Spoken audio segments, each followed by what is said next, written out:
Anaya's Cartoon TV. प्यारे बच्चों, एक दफ़ा का जिक्र है कि एक गांव में एक कुत्ता रहता था। वो अक्सर भूखा रहता था और गांव वाले उसे कुछ खाने को नहीं देते थे। उसने सोचा क्यों ना मैं शहर चला जाऊं।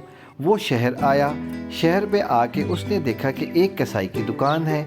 उसने सोचा कि यहाँ से कुछ मिल जाएगा। देखा कसाई की दुकान के बाहर एक गोश्त का टुकड़ा पड़ा था। उसने फ़ौरन वो गोश्त का टुकड़ा उठाया और भागा भागा जंगल की तरफ, ताकि वहाँ पे जाके आराम से खाए।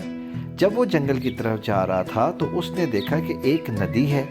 उस नदी के पानी में उसे अपना अक्स नज़र आया और उस अक्स में उसको ऐसा लगा कि एक और कुत्ता है और उसके पास भी इसी तरह की एक बड़ी सी गोश्त की बोटी है।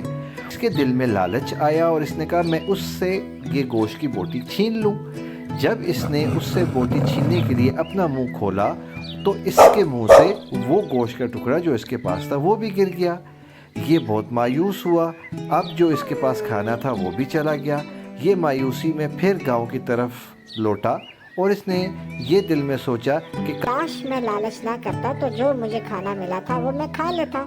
इसलिए बच्चों कहते हैं लालच बुरी बला है और जो अल्लाह ताला दे उसका शुक्र अदा करना चाहिए।